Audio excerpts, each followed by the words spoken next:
നിങ്ങളുടെ favourite shows ഇനി ഒരിക്കലും മിസ്സാവില്ല. ഇപ്പോൾ C5-ലൂടെ കാണും നിങ്ങളുടെ ഫേവറേറ്റ് ഷോ തികച്ചും സൗജന്യമായി.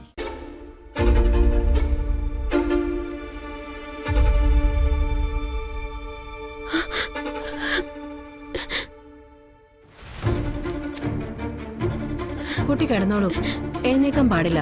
ഡോക്ടർ പ്രത്യേകം പറഞ്ഞതാ. അല്ല, ഞാനിത് എവിടെയാ? എന്നെ ആരും ഇങ്ങോട്ട് കൊണ്ടുവന്നേ? ദേ ഇയാളാ.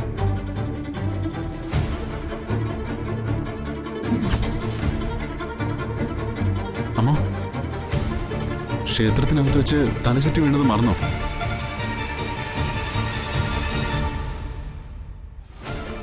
അപ്പൊ തന്നെ ഞാൻ അമ്മോനെ ഇങ്ങോട്ട് കൊണ്ടുവന്നത്. എനിക്ക് പോണം. കുട്ടി എന്തായി കാണിക്കുന്നത്? ശരീരം അനങ്ങരുതെന്നാ ഡോക്ടർ പറഞ്ഞിരിക്കുന്നത്. നിങ്ങളൊന്ന് മാറി നിൽക്കുന്നുണ്ടോ?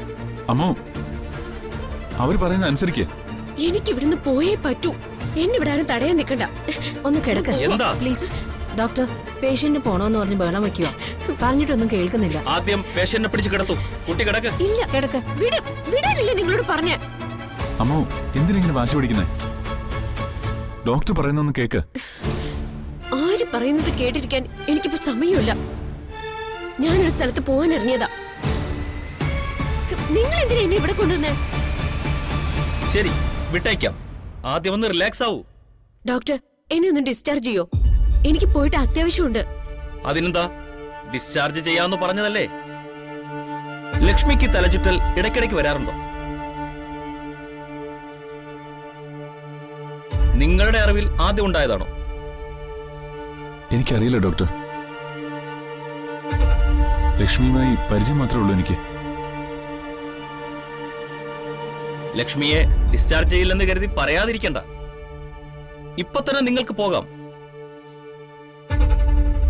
എങ്കിലും ഒരു ഡോക്ടർ എന്ന നിലയ്ക്ക് എന്റെ ചോദ്യത്തിന് മറുപടി തരണം.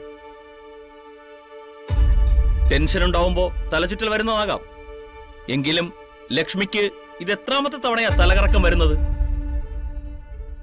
മുമ്പ് വന്നിട്ടുണ്ടെങ്കിൽ പറ. ഇപ്പൊ ട്രീറ്റ്മെന്റിനൊന്നും നിൽക്കണ്ട.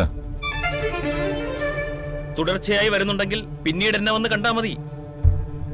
ഇപ്പൊ പൊയ്ക്കൊള്ളാൻ പറഞ്ഞതല്ലേ? മുമ്പ് ഇങ്ങനെ വന്നിട്ടുണ്ടോ? ചിലപ്പോഴൊക്കെ വരാറുണ്ട്. ബോധം തിരിച്ചു വരുമ്പോ തലവേദന അനുഭവപ്പെടാറുണ്ടോ? ശിരസ് പൊട്ടിപ്പിളരുന്നത് പോലെയുള്ള പെയിൻ? എനിക്ക് പോണം, എന്നെ ഒന്ന് വിട്. എവിടേക്കാ ഇത്ര തിടുക്കം കാട്ടി പോകുന്നത്? ഞാനൊരു കല്യാണത്തിന് പോകാൻ ഇറങ്ങിയതാ. മുഹൂർത്തത്തിന് മുന്നേ എനിക്ക് അവിടെ എത്തണം. ശരി, ലക്ഷ്മിയെ ഡിസ്ചാർജ് ചെയ്യാം. ആ ഫയലിംഗ് എടുത്തോളൂ.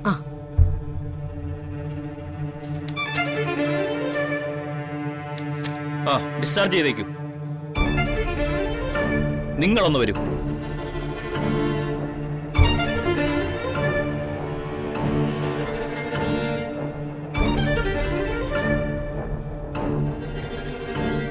പേഷ്യന്റ് ആരാ നിങ്ങൾ? ഞാൻ അവരുടെ ഫാമിലി ഫ്രണ്ടാ. നിങ്ങൾ അവളുടെ ബന്ധുക്കളോട് ഗൗരവമായി ഈ വിഷയം സംസാരിക്കണം. അടിക്കടി തലചുറ്റി വീഴുന്നത് നിസ്സാരമായി കണ്ടുകളയരുത്. എത്രയും വേഗം ഒരു MRI സ്കാൻ എടുക്കേണ്ടതുണ്ട്. അതിനുപേക്ഷ വിചാരിക്കരുത്. ഞാൻ അവരുടെ റിലേറ്റീവ്സിനോട് ഡോക്ടർ പറഞ്ഞ കാര്യങ്ങൾ അറിയിക്കാം. ഈ വിഷയം ലാഘവത്തോടെ തള്ളിക്കളഞ്ഞാൽ വലിയ വില കൊടുക്കേണ്ടി വരും. അതവരോട് പറഞ്ഞേക്ക്.